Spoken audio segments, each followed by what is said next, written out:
ఆ చిత్రకేతు అన్నాడు, కొమరప్పగాలో ఒక గురుడును గడలేని ధర్మస్వరూపంబు తానయగుచు జడలు ధరించియు సరిలేని తపమున పొడవైన ఈ యోగి పుంగవులును బ్రహ్మవాదులు కొల్వ భాసిల్లు కొల్వులో మిథున రూపంబున మెలతతోడ ప్రకృతుండును పోలె బద్ధానురాగుడై లాలితుండయ్య నిర్లజ్జతనిటు అకట ప్రకృతి పురుషుడైన ఏకాంతమందు సతులతోడ అలరు కాని ఇట్లు ధర్మసభల ఇంతులతో కూడి పరిఢవింపలేడు భ్రాంతి నొంది అన్నాడు.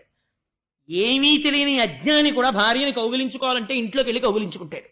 అంతేకాని జడలు కట్టుకున్న ఇంతమంది తాపసులున్న సభలో, చతుర్ముఖ బ్రహ్మగారు నిలబడ్డ సభలో, సనక సనందనాదులు నిలబడ్డ సభలో సిగ్గు లేకుండా ఆచార్యుడనని, లోకమునకు జ్ఞానమిచ్చేవాణ్ణని, జగద్గురువునని, లోకరక్షకుడననిపించుకుని సర్వమంగళప్రదుడనిపించుకున్న పరమశివుడు ఎడమ తల మీద భార్యని కూర్చోపెట్టుకుని ఇంతమంది చూస్తుండగా ఎడమ చేత్తో గాఢాలింగనం చేసుకున్నాడా? ఆ మిథున రూపాన్ని చూస్తే నవ్వు రాదు ఏమిటి? ఆయనకి కూడా ఇంత కామ వ్యామోహమా అన్నాడు. పార్వతీదేవంది, భృగు నారద కపిలాదులు నిగమాంతజ్ఞులను యోగ నిర్ణయ నిపుణుల్ త్రిగుణాతీతు మహేశ్వరు నగరెన్నడు వారు ధర్మ నయమెరుగరకో. ఏమిరా ధూర్తుడా! కపిలుడు, భృగువు, నారదుడు, కపిల మహర్షి, చతుర్ముఖ బ్రహ్మ, సనక సనందనాదులు ఇటువంటి వారిలా నమస్కరిస్తూ నిలబడతారు. ఎవరి పాదముల కంటుకున్నటువంటి ధూళి మస్తకం మీద పడితే జ్ఞానము కటాక్షింపబడుతుందని కోరుకుంటారో, ఎవరి పాదము ఇలా కదిలితే మంగళతోరణమై నీ ఇంటికి పట్టుకుంటుందో, ఎవడు అనుగ్రహిస్తే నీ ఇంట శుభకార్యాలు జరుగుతాయో, ఎవడు లోపల ఉండడం వల్ల నువ్వు శివమై 10 మంది చేత నమస్కరింపబడుతున్నావో, ఏ శివము లోపల నుంచి విడితే నువ్వు శవమైపోతావో, ఏ మహానుభావుడు లోకములంతటిని రక్ష చేస్తున్నాడో, ఎవడు తాను మహాత్యాగి జ్ఞానిగా నిలబడ్డాడో, ఎవడు గంగాధరుడో, ఎవడు త్రినేత్రుడో, ఎవడు త్రయంబకుడో, ఎవడు పార్వతీపతియో, ఎవడు స్కందుడికి తండ్రో, ఎవడు సమస్త విఘ్నములను కల్పించగలిగినటువంటి గణములకు అధిపతి అయిన విఘ్నేశ్వరుడికి పితృత్వమును వహించాడో, ప్రమథగణములకు ఆధిపత్యమును పొందాడో మహాజ్ఞానియో, అటువంటి పరమశివుణ్ణి తోలడానికి నీకున్న గొప్పతనం ఏ పాటిదిరా? మేము ప్రకృతి పురుషులం, నీకేం తెలుసు? కలిసే ఉంటాం. అలా ప్రకృతి పురుష తత్వమును గుర్తెరుగక, తెలియక, ప్రకృతిలో పురుషుడు అనుప్రవేశము చేసి ఉండకపోతే ఆ ప్రకృతి అయోమయం అయిపోతుంది. ప్రకృతి లేని పురుషుడు అర్థం కాడు. అందుకని ప్రకృతి పురుష స్వరూపముతో గాఢాలింగనముగా దర్శనమిస్తాం మేము. దాని యోగ సిద్ధి నిరుంగలేక ఒక ప్రాకృతమైన మనుష్యుడు హీనుడు మాట్లాడినట్టు మాట్లాడావు. నువ్వు విష్ణు భక్తుడు అనిపించుకోవడానికి నీకెక్కడుంది అర్హత? శివుణ్ణి గౌరవించని వాడు విష్ణు భక్తుడు కానే కాడు. కాబట్టి నీవు విష్ణు భక్తుడు ఏమిటి? ఇక ఆ మాట అనిపించుకోవడానికి వీల్లేదు. నువ్వు ఇలా ప్రవర్తించావు కాబట్టి నిన్ను శపిస్తున్నాను.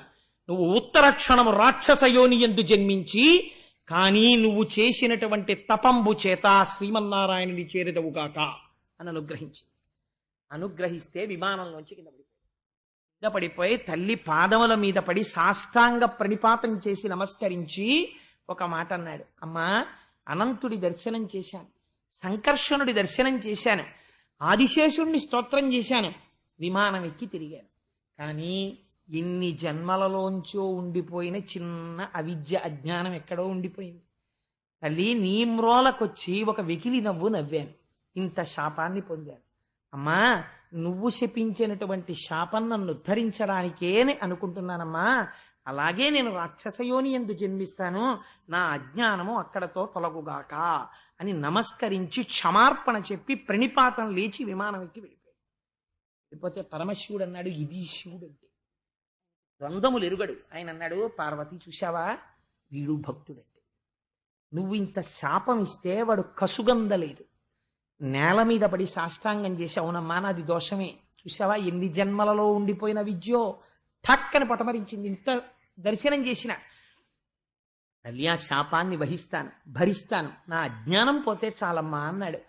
నిజమైనటువంటి విష్ణు భక్తుడైనటువంటి వాడికి ఇటువంటి సత్వగుణం కలగాలి. కాబట్టి వీడు విష్ణు భక్తుడే. పార్వతి, ఈ భక్తి వీణ్ణి రక్షిస్తుంది. రక్షించి ఒకనాడు ఇంద్ర సంహారం కోసమని త్వష్ట ప్రజాపతి చేసిన యజ్ఞగుండంలోంచి వృత్రాసురుడిగా పైకొస్తాడు. వచ్చిన ధర్మం నిర్వర్తించాలి కాబట్టి యుద్ధం చేస్తాడు, మనస్సు మాత్రం శ్రీమన్నారాయణుడి దగ్గర పెడతాడు. తొందరగా చంపేవయ్యా, వెళ్ళిపోతానంటాడు అని పడిపోయి శ్రీమన్నారాయణుణ్ణి చేరుకుంటాడు. పరస్పర భిన్నత్వం కలుగుతుంది. నీ శాపము చేత రాక్షసుడవుతాడు. తాను చేసుకున్న సుకృతము చేత అపారమైన భక్తితో నిలబడిపోతాడు. ఇంత పరమపావనము ఈ ఆఖ్యానము. కాబట్టి నరనాథ, ఈ వృతునకు రాక్షసాకృతి కలిగిన ఈ పుణ్య కారణంబు చిరపుణ్యుడైనట్టి చిత్రకేతు మహానుభావంబు భక్తితో పరగవిన్న చదివిన వారికి సకల దుష్కర్మముల్ శిథిలంబులై కడు చెదరిపోవు సకల వైభవంబులు సమకూరు తమయంత తోల్కాడు కోర్కొలతోడ కూడి నిర్మలాత్ములగుచు నిత్య సత్య జ్ఞాన నిరతులగుచు విగత దురితులగుచు బంధుమిత్ర పుత్ర పౌత్రాదులను కూడి అనుభవించుచుందురధిక సుఖము. ఇహమునందు వాళ్ళు ఏమైనా ప్రమాదము రావలసి ఉంటేటువంటి ప్రమాదములు తొలగి పుత్రపౌత్రాభివృద్ధిగా 3 తరాలు చూసి ఇహమునందు సమస్త ఐశ్వర్యమును పొంది అంచమునందు భక్తి జ్ఞాన వైరాగ్యములు కలిగి మళ్లీ పుట్టవలసిన అవసరము లేనటువంటి పునరావృత్తి రహిత శాశ్వత శివ సాయుధ్య స్థితిని కటాక్షించగలిగిన మహోత్కృష్టమైనటువంటి ఆఖ్యానము ఈ వృత్రాసుర వధ. ఎందుకు రాక్షసయోని ఎందు పుట్టి ఇంతటి భక్తుడయ్యాడో ఈ రహస్యాన్ని ఎవరు వింటున్నారో వాళ్ళకి ఉదారముగా శ్రీమన్నారాయణుడు ఈ వరం ఇచ్చాడని ఆనాడు వ్యాస భగవానుడు చెబితే, శుకుడు పరీక్షిన్ మహారాజుకి చెప్తే మన అదృష్టము కొలది పోతనామాచ్యుల వారు ఆంధ్రీకరించి ఈ అమృత ఫలాన్ని మన చేతనుంచారు. ఇటువంటి దివ్యమైన ఆఖ్యానమును పూర్తి చేసి ఇంకా రేపటి నుంచి అన్ని ఇప్పటి వరకు చెప్పినవన్నీ అమృత భాండములే, అద్భుతమైన వస్తాయి. నాదొక్క విజ్ఞాపనమ్మా, ఎదర క్షీరసాగర మథనము ప్రారంభమైపోతుంది ఇంకొక 2 రోజుల్లోనో 3 రోజుల్లోనో. నేను చాలా ఆర్తి చెందుతున్నాను ఒక విషయం కోసం. సాధ్యమైనంత వరకు శుక్రవారం నాడు సాయంకాలం లక్ష్మీదేవి క్షీరసాగరంలోంచి ఆవిర్భవించిన ఘట్టం చెప్పాలి అని. ఎందుకనంటే శుక్రవారం అసుర సంధ్య వేళ లక్ష్మీదేవి పుట్టడం వింటే, ఆవిడ చూపుల గురించి వింటే అపారమైన పుణ్యము కలిగి దరిద్రమునకు హేతువైన పాపం పోతుంది. 2, శనివారం మనకి వెంకటాచలపతి శ్వేతవరాహ కల్పం వరకు ఆయన పరిపాలకుడు. మరి శనివారం నాడు సాయంకాలం చక్కగా మనం లక్ష్మీ కళ్యాణ ఘట్టం చెప్పుకుందాం. ఎంత అందంగా ఉంటుందో ఆ లక్ష్మీ కళ్యాణం ఇందురుగాని. ఆదివారం నాడు సాయంకాలం తల్లులందరూ సువాసినులందరూ దాని చేత అందరికీ లక్ష్మీ కటాక్షము కలగాలి, అమంగళము తొలగాలి అని ఆదివారం నాడు సాయంకాలం మనం అందంగా లక్ష్మీ పూజ చేసి, మనకి జగద్గురువులై భిక్ష పెట్టారు కనకధారాస్తోత్రం శంకర భగవత్పాదులు.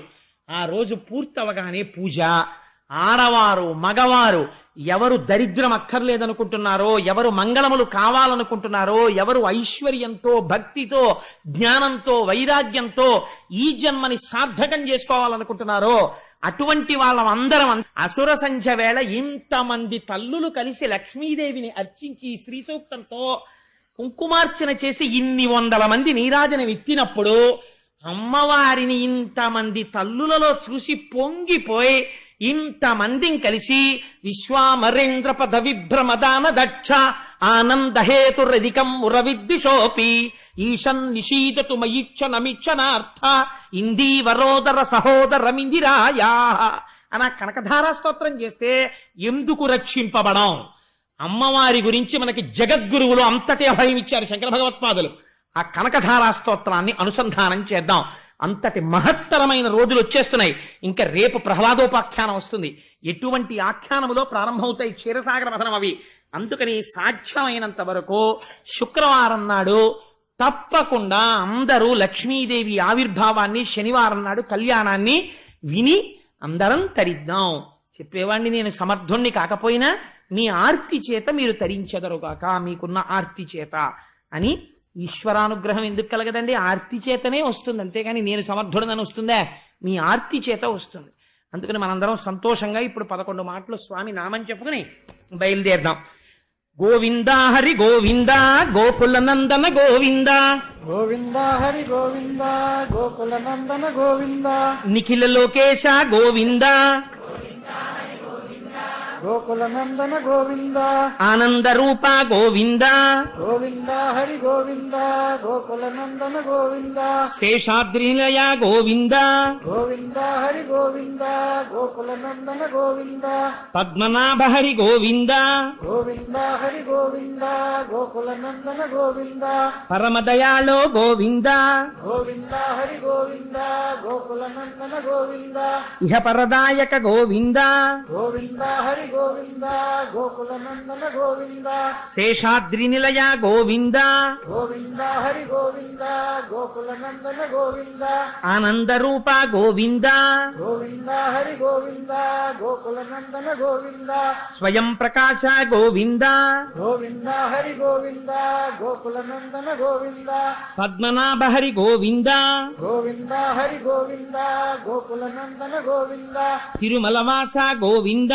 గోవింద హరి గోవింద గోకులనందన గోవింద శేషసాయివి గోవింద గోవింద హరి గోవింద గోకులనందన గోవింద. ఇవాళ కథాక్రమంలో నేను ఒక చిన్న అదనపు మలుపు తీసుకున్నాను, మీరు గుర్తించే ఉంటారు. వృత్రాసురుణ్ణి మరి ఇంద్రుడు సంహరించాడు కదా, బ్రహ్మహత్యాపాతకం ఎలా తప్పుకున్నాడు అప్పుడు. ఇప్పుడు దాన్ని చిత్రకేతోపాఖ్యానాన్ని పక్కన పెడితే ఈ గొలుసు పూర్తవదని ముందు చిత్రకేతోపాఖ్యానాన్ని పూర్తి చేశాను. రేపటి రోజున ఆ బ్రహ్మహత్యాపాతకాన్ని ఎలా తప్పుకున్నాడో, ఈశాన్యంలో పూజామందిరం ఎందుకు పెడతామో, ఈశాన్య దిక్కుకి గొప్పతనం ఎందుకు వచ్చిందో అలా మొదలుపెట్టి రేపటి రోజున ప్రహ్లాదోపాఖ్యానంలోకి వెళ్తాను.